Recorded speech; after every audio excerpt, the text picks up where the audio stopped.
So hello everyone, welcome to my channel. तो आज हम आप लोग को बताने वाले हैं एलपीपी के बारे में, लीनियर प्रोग्रामिंग एलपीपी। तो इसका फॉर्मूला जो होता है, सबसे पहले इस चैप्टर के बारे में समझना पड़ेगा कि ये चैप्टर में होता क्या है। तो हम लोग पहले रूल्स बताते हैं। रूल्स पहला क्या है कि हम लोग को प्रॉफिट खोजना पड़ता है, जिसको हम लोग डिनोट करते हैं z से। अब यहाँ पे एक इक्वेशन बनता है ax प्लस by, तो दिस इज प्रॉफिट। ठीक है, तो प्रॉफिट होगा या तो मैक्सिमम या फिर मिनिमम। उसके बाद हम लोग लिखते हैं सब्जेक्ट टू कांस्टेंट,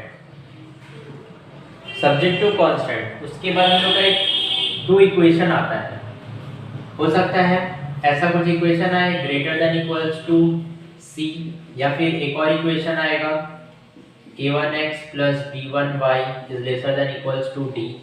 ऐसा इक्वेशन हुआ फॉर्मेट। उसके बाद ये मैक्सिमम मिनिमम जो होता है हम लोग यहाँ पे लिखते हैं, मैक्सिमम और मिनिमम सम के लास्ट लाइन में। यहाँ पे हो गया 2। इसके बाद जो आएगा वो होगा x, y is greater than equals to 0। ये इक्वेशन आने के बाद हम लोग इक्वेशन सॉल्व करते हैं। यहाँ से स्ट्रेट लाइन निकाल के हम लोग फिर बनाते हैं ग्राफ। सो ग्राफ, ऐसा ग्राफ बनेगा। उसके बाद हम लोग खोजेंगे इंटरसेक्टिंग पॉइंट। इंटरसेक्शन पॉइंट जो होगा वो, जैसे ये ग्राफ बना, ये एक लाइन है, सो ये एक लाइन है, ये हम लोग का इंटरसेक्शन पॉइंट हो गया। तो ये दो लाइन है। अब ये हो सकता है लेसर देन, ये भी हो सकता है lesser than, lesser than, lesser than. तो हम लोग का जो बाउंडेड रीजन हो गया ये वाला, ये x is greater than equals to 0 दिया हुआ है, मतलब ये इसके अंदर ही लाइक करेगा वैल्यू लोग का। तो ये पूरा फॉर्मेट हो गया। उसके बाद हम लोग z में वैल्यू पुट करते हैं। z में वैल्यू पुट करके मैक्सिमम वैल्यू निकालते हैं, मिनिमम वैल्यू निकालते हैं। तो आते हैं और ये हम चैप्टर समझते हैं एक क्वेश्चन के थ्रू कि हम लोग का क्या है क्वेश्चन। सो सम पे आते हैं।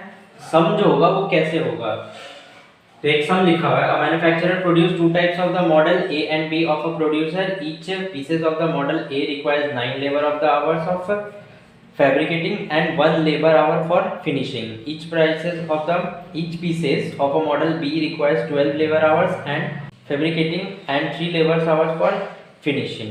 For fabricating and finishing the maximum labor hours is available are 180 and 330. So the company makes a profit of this. So हम लोग क्या बोले थे अभी थोड़ी देर पहले कि हमको सबसे पहले प्रॉफिट खोजना पड़ेगा। तो हम लोग प्रॉफिट ऑलरेडी खोज चुके हैं। अब हम लोग सम पे डिपेंड करते हैं, तो सम पे क्या क्या चीज है ऑलरेडी वो हम आपको शो करते हैं। पहले सबसे पहले एक टेबल बनाएंगे जो रो एंड कॉलम में डिवाइड होगा। सो हम टेबल बना के इजीली सम सॉल्व कर सकते हैं। सो यहाँ पे ये हो गया ए और ये हो गया मॉडल बी, और इसमें दो चीज लिखा हुआ है। एक क्या लिखा हुआ है, एक लग रहा है लेबर आवर फॉर फैब्रिकेटिंग, तो यहाँ पे हो जाएगा फैब्रिकेटिंग, और यहाँ पे हो जाएगा फिनिशिंग। तो दो पार्ट हो रहा है। तो ए में कितना लग रहा है, it requires 9 labour hour for fabricating 9, और कितना लग रहा है फिनिशिंग में 1 आवर।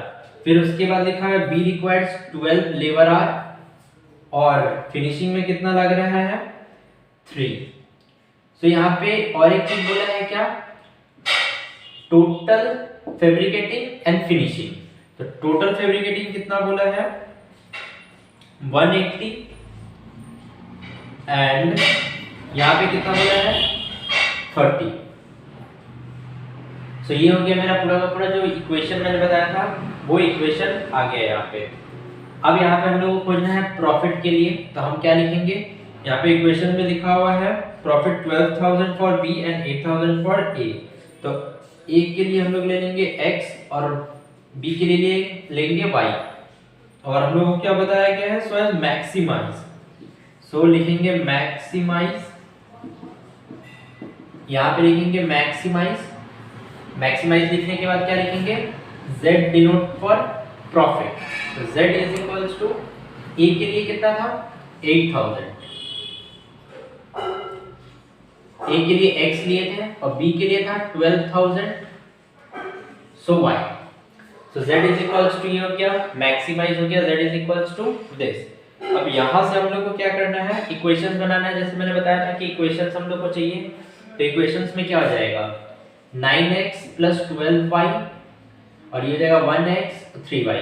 तो हम लोग क्या लिख सकते हैं, यहाँ पे बोला मैक्सिमम इतना ही आवर लगेगा, मैक्सिमम लगेगा, इसका मतलब क्या हो जाएगा 9x + 12y ≤ 180।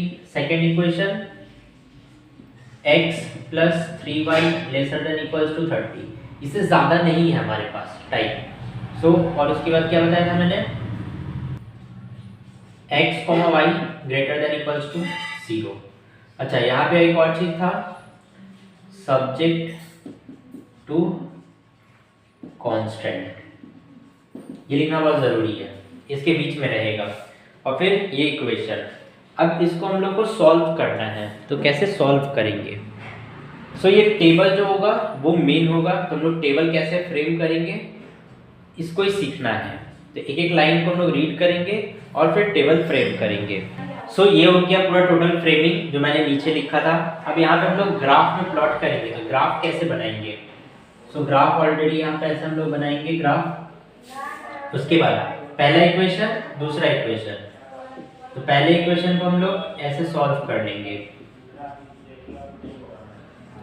Laser than equals to this, तो 12 15 9 20। सो ये x है और ये x के नीचे है, तो ये x है और x के नीचे है, इसका मतलब क्या हो जाएगा 20, 0।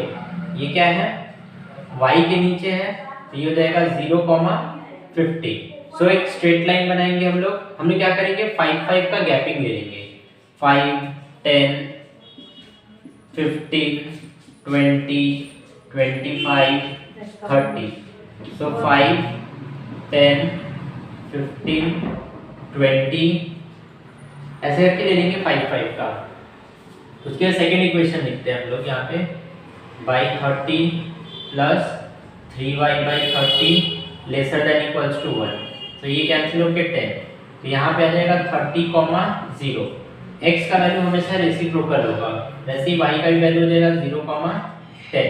सो इससे हम लोग पहले प्लॉट करते हैं, तो ये हो जाएगा कितना 20, 0। सो x मेरा 20, 0 है और y मेरा 0, 15 है। सो ये एक स्ट्रेट लाइन आ गया।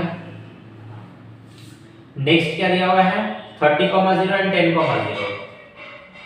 सो एक चीज और है, लेसर देन है, मतलब हम लोग ग्राफ ऐसा कुछ बनाएंगे, ठीक है। उसके बाद ये भी वही है 30, 0 एंड 10, तो this is 30, 0 and this is 10। ये भी लेसर देन है, तो हम लोग का कॉमन रीजन क्या हो जाएगा, ये वाला पार्ट जो दोनों ही लेसर देन की तरफ आ रहा है, और ये हो जाएगा हम लोग का इंटरसेक्टिंग पॉइंट। सो हम लोग ग्राफ से भी इंटरसेक्टिंग पॉइंट निकाल सकते हैं, और अगर ग्राफ को कंफर्म करना है तो हम क्या करेंगे, ये जो दो इक्वेशन है इन दोनों इक्वेशन को हम लोग सॉल्व कर लेंगे। कैसे,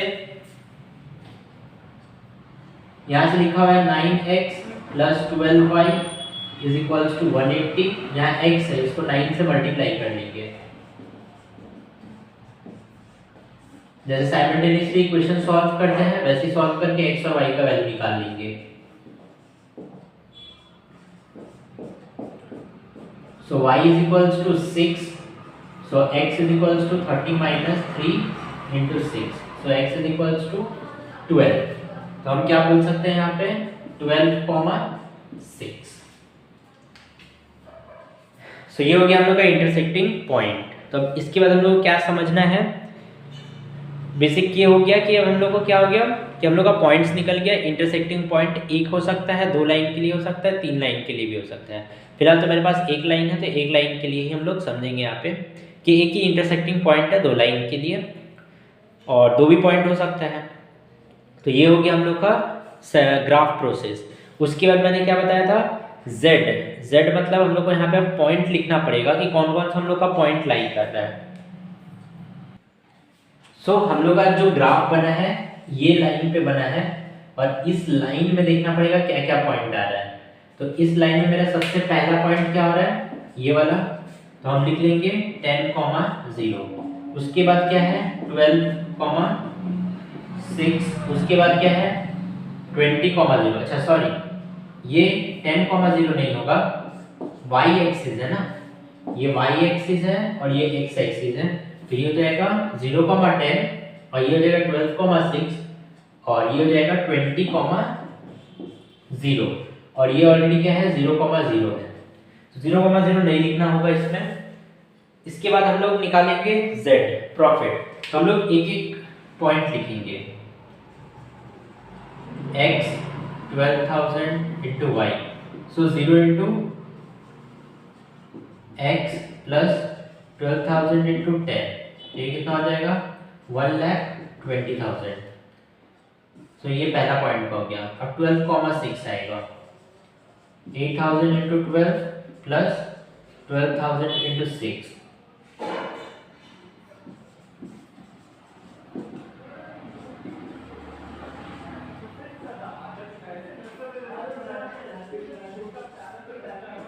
$1,68,000। फिर लास्ट वाला जो पॉइंट बचा हुआ है वो वाला पॉइंट देखेंगे।